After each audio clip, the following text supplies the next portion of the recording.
It is Monday, Rosh Chodesh of Tafshin Ayin Daled. We are in Teres Menachem, Sefer Mamorim, Tafshin Yud Aleph, Tafshin Yud Beis. The Mamar of the second day of Shavuos, Tafshin Yud Beis. The Dibur HaMaschil is B'Shor Shehikdimu.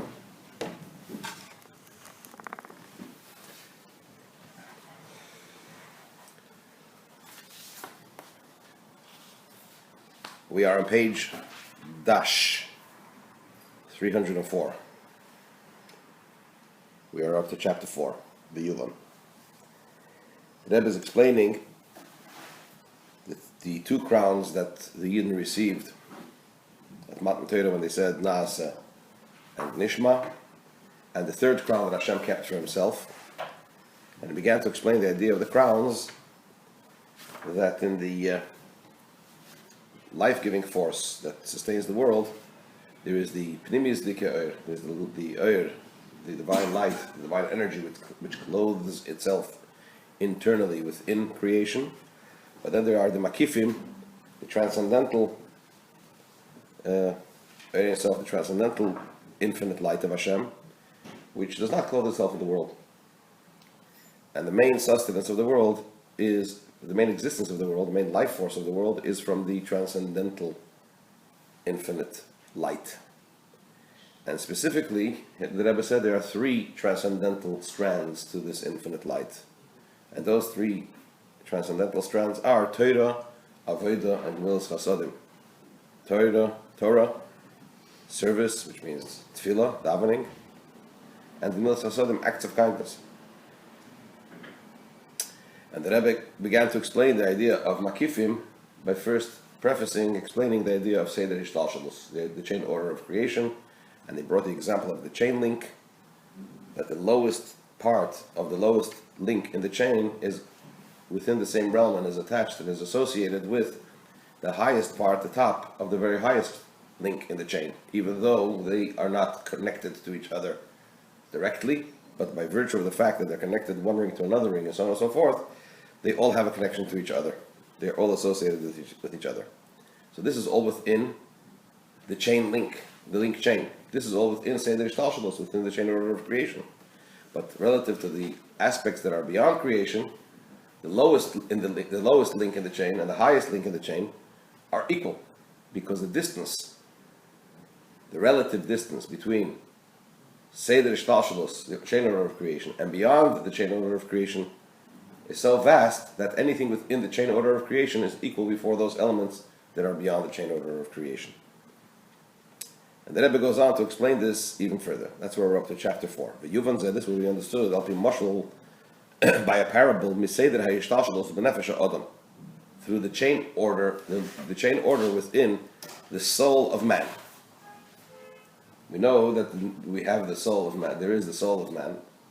And the soul of man has the source from where the faculties that follow emanate from. So, for example, Seichel, intellect, will have its source in the soul from where Seichel emanates. That is known as the Koyach HaMaskil, the power of intellect. Then you have the Seichel, the actual intellect. Then you have Midas, the emotional attributes of the soul, and then you have Machshava Dibur Ma'aseh, thought, speech, and action. So now the Rebbe explains as follows. We will understand the above from the chain order of how things are in the soul of man. Shelavushi HaNefesh, the garments of the soul. What are the garments of the soul? Machshava Dibur Ma'aseh, thought, speech, and action. They're garments because it's through them that the faculties of the soul are activated. They're able to be active and perform their function, find expressions through the garments. So the garments of the soul, Machshava Dibur Ma'aseh, they're also referred to as garments because they could be changed. Thought, even though a person thinks all the time, but he could change what type of thoughts he has. He could change the type of thought he has, the actual thought. Speech and action, you can decide to speak or not to speak. You could decide to do or not to do. You could decide to do this or speak about this or something else, like garments. So the garments of the soul, which are thought, speech, and action, Shorsham Mehamidos, their root is from the emotional attributes of the soul. the emotional aspect faculties of the soul. V'hamidos shorsham me'aseichel, and the emotional faculties of the soul are rooted where? In the intellect. V'haseichel shorsham me'keich hamaskil, and the intellect is rooted in the power within the soul, that koyach, the faculty within the soul that gives rise to intellect. In the kol madreges elu sheyachim zelazah. Now all these levels are associated one to another. Seichel, midas, machshava, dibur, maisa, despite the fact that one is higher than the other, right? Nevertheless, they are associated one with another. The Rebbe explains the idea is the machshava, dibur, maisa, thought, speech, and action, shorsham b'hamidis, are rooted within the emotional aspects of the soul. How is it? How is it rooted? It's in a manner that there is what's known as hiskalulus between thought, speech, and action, and the midas. Hiskalulus means that they are intertwined one with another. Shaharei, and the Rebbe explains this, Shaharei, machshava dibur maisa hem levush nefesh, because thought, speech, and action are garments of the soul. K'moi halavush shal yodim izgala meluvish b'y. What is the metaphor of the garment? It's just like a garment through which the one that is clothed within the garment is revealed. In other words, depending on the type of clothes that the person is wearing, that's the expression that's how the person will be presented, whether it's casual or dress clothes and so on, right? So the clothes reveal the person. Hainu. So how do we transfer that to the metaphor of the machshava dibur maisa and the midas? Machshava dibur maisa, the thought, speech, and action, megalim es hamidos. They reveal the emotional aspects of the soul.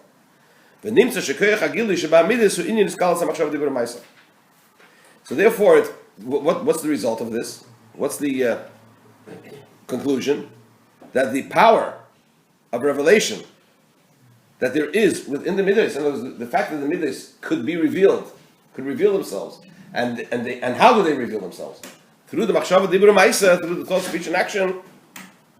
That is the idea of that is the intertwining aspect of the machshava dibur maisa within midas.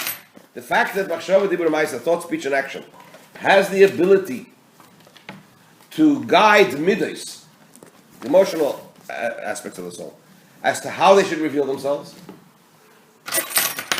right? And to guide them to be revealed. That means that there is a meeting point. They're intertwined with one another. For otherwise, if not, how is the machshava dibur maisa able to affect the midas to be revealed? For the midas to find expression, it does that through machshava dibur maisa, which means to say they're intertwined, right? So this shows that what? That there is,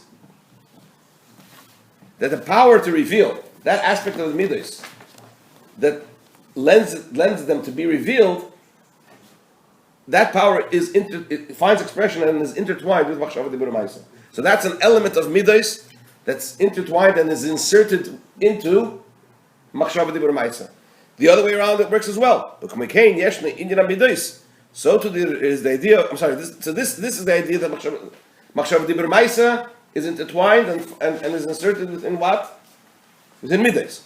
So too, there's an element of the midas that finds expression, that is extant within machshava dibur maisa. What gives life? What animates the thought, speech, and action? The emotional attributes, right? A person who speaks with passion. Where does that come from? That's the midas aspect within the machshava dibur maisa. Similarly, when we talk about midas, that are rooted within seichel, there is the intertwining of the midas within seichel. The midas, the emotional aspect within the intellectual. This is the idea of intellectual excitement. Excitement and intellect are two different inherent. They're essentially different from one another. Seichel, intellect, is cold, right? Calculated, cold, and so on and so forth. Excitement is something which is more related to the emotional aspects of the soul. But nevertheless, when there is the idea of emotional, of intellectual excitement, when somebody understands something well and it resonates with that person's mind, there's an element of excitement, but it's on an intellectual level. This is the idea of the midos being intertwined within seichel, within the emotional being intertwined within the intellectual. Maybe so to the other way around. There's the idea of the intellect in the midos. The intellect affects life and growth within the emotions, right? You can't compare the emotions of a child to the emotions of an adult. Where does that come from? That comes from the seichel aspect, from the intellectual aspect, which is within the midos. Continue mitzvah tomorrow.